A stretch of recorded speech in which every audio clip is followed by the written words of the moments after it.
Lovers all over the world still remain Babalawo International. Ẹ wo òrùka máa ń lò yọlé lẹ́wọ̀ lọ́wọ́ mi yìí. Ẹ̀yin ọmọ ìyá mi, ẹ rántí ẹ̀yin bàbá wa tí ẹ ń gbọ́ mi tí ẹ ń wò mí. Ẹ wo àwọn ìgbà yẹn ayé àwọn màmá yín. Ṣé màmá yín gbóyún ni? Màmá yín ò lóyún ẹ̀sìn. Ẹ lọ wo bàbá yín ò sọ pé màmá yín gbóyún wá fóun. Kò sọ. Ó ní ọgbọ́n, ó ní àwọn nǹkan tí àwọn màmá wa máa ń lò nígbà ayé ìgbà yẹn. Yẹ pé wọ́n á rí òrùka, wọn ò sọ pé kò sí àwọn fásírìngì nígbà yẹn. Àwọn òrùka báyìí lẹ máa rí, àwọn òrùka ẹdẹ, òrùka bàbà, òrùka òjé, àwọn nǹkan tẹ máa rí nìyẹn lọ́wọ́ àwọn màmá wa ayé àtijọ́.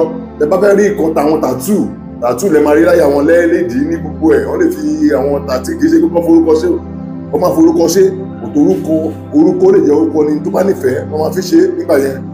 Bọ̀ nísìnyí ilé àárín rí òkò tó dókó pẹ́ ó ti lọ yọyún ó lọ ṣẹ́yún ó ní ọgbọ́n táwọn ewé àti ìgbò náà lọ máa fi yọ oyún nígbà yẹn tó pa wọ́n lára rárá tó sùn pa wọ́n. Bọ̀ mi advice ẹ kó máa yọyún o nǹkan sọmọ tó yọ yẹn ó níbi Ọlọ́run tó máa béèrè lọ́wọ́ ẹ, so don't do that. àdán lè dùn ẹ yọyún fẹ́yàn, so mi ẹ ṣe kàbí màá ti ṣe nígbà kéèyàn kẹ ṣe fẹ́yàn, so dẹ́ẹ̀dẹ́ mi àwọ̀. So ẹ wo kíní tó wà lọ́wọ́ mi ẹ̀yin ọmọ ìyá mi, olóko òkà má lóyún ni, òkà má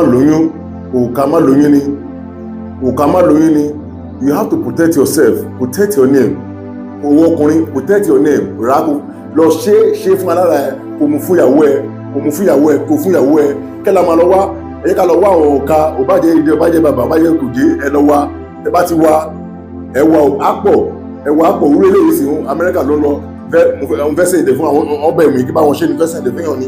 Kí lá máa lọ ṣe, a máa lọ wá ewé náà funfun, àwa ewé ìsìsì funfun, àágùn tútù ló dájú, ẹ lọ tó bá ti lọ bá ti kún ẹ̀gún ẹ lè gún, tó bá ti gún ẹ̀gún mọ́ra wọn, tó bá ti gún mọ́ra wọn ẹ wá gún mọ́ ègún tó yọ, tó bá ti gún mọ́ ègún tó yọ ẹ mọ̀ ìyá mi ẹ fi pa gbogbo nígi yẹn, ẹ dà lórí igi yẹn, tó bá dà lórí igi yẹn ẹ wá lọ wọ ìdí akọ̀bẹ́pẹ ẹ pa ìdí akọ ẹ pa ń pásá, tó bá ti pa ń pásá ẹ pa ń pásá ká akọ̀bẹ́pẹ yẹn, tó bá ti pa ń pásá ẹ wá da gbogbo nígi yẹn ẹ dà sí ẹ kó kíní ewé yẹn tó kó lé lórí mọ́lẹ̀, bá ti kó lé lórí mọ́lẹ̀ ọmọ ìyá mi ẹ wá dé padà.